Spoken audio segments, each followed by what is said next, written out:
স্বাগতম সাকিব ওয়ার্ল্ডসের আজকের রোমাঞ্চকর যাত্রায়। আমরা প্রতিদিন যে টয়লেট পেপার বা টিস্যু পেপার ব্যবহার করি, আপনি কি কখনো ভেবে দেখেছেন ঠিক সেইগুলো ফ্যাক্টরিতে ঠিক কিভাবে তৈরি করা হয়? হ্যাঁ বন্ধুরা, আজকে আমি আপনাদেরকে এমন একটি ফ্যাক্টরিতে নিয়ে যাব যেখানে হাই ফ্রিকোয়েন্সি এবং টেকনোলজির মাধ্যমে টয়লেট পেপার বা টিস্যু পেপার তৈরি করা হয়। আজকের ভিডিওটি পুরোপুরি দেখলে আপনিও বুঝতে পারবেন, হ্যাঁ আজকের ভিডিওটি সত্যি রোমাঞ্চকর হতে যাচ্ছে। তো চলুন ভিডিওটি শুরু করা যাক।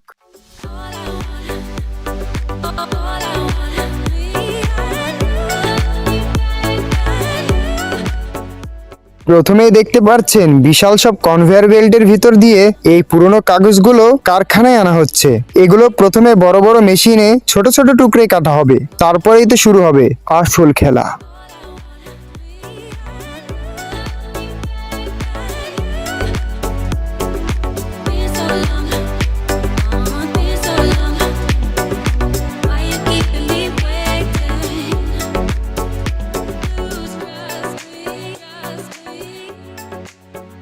এবার শুরু হয় আসল জাদু। এই কাগজগুলোকে বিশাল এক পানির ট্যাঙ্কে ফেলা হয়, যেখানে রাসায়নিকের সাহায্যে এইগুলোকে মন্ড বা পাল্পে রূপান্তর করা হয়।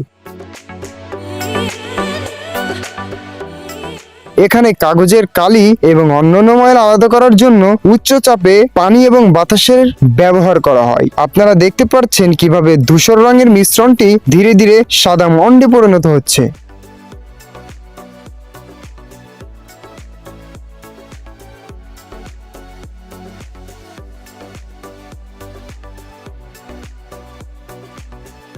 মন্ড তৈরি হয়ে গেলে এটি একটি চলন্ত জালের উপরে ছড়িয়ে দেওয়া হয়, যেখানে মন্ড থেকে অতিরিক্ত পানি বের করে নেওয়া হয়। রোলারগুলোর চাপে এটি একটি পাতলা একটি স্তরে পরিণত হয়। এটি অন্তত গুরুত্বপূর্ণ ধাপ, কারণ এখানেই নির্ধারিত হয় টয়লেট পেপার কতটা নরম বা টেকসই হবে। লেন্স এবং আধুনিক মনিটরের মাধ্যমে পুরো চাপের পরিমাপ নির্ণয় করা হয়।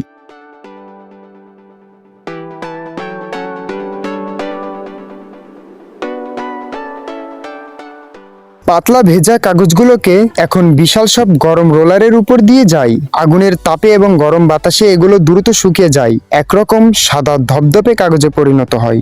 এরপর এই কাগজগুলোকে মাইলের পর মাইল লম্বা বিশাল এক জাম্বো রোলারে পেঁচানো হয়। এক একটি রোলারের ওজন কয়েক টন পর্যন্ত হতে পারে।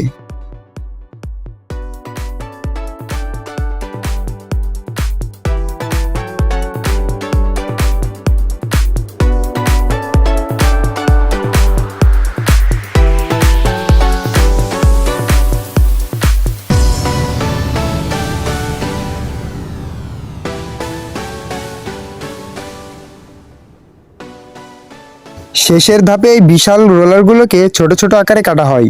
মাঝখানের কার্গোবোর্ডে টিউব বসানো হয়। এরপর স্বয়ংক্রিয় মেশিনের মাধ্যমে এইগুলোকে প্লাস্টিকে মুড়িয়ে বাজারে পাঠানোর জন্য তৈরি করা হয়, প্যাকেটজাত করা হয়। এভাবেই পুরনো আবর্জনা থেকে তৈরি করা হয় আমাদের অতি প্রয়োজনীয় এই পণ্য। ভিডিওটি ভালো লাগলে লাইক করবেন, কমেন্ট করবেন এবং এরকম আরো রোমাঞ্চকর যাত্রা দেখতে আমাদের সাথেই থাকবেন এবং আমাদের চ্যানেলটি ভালোবেসে সাবস্ক্রাইব করবেন। সেই পর্যন্ত সুস্থ থাকুন, ভালো থাকুন।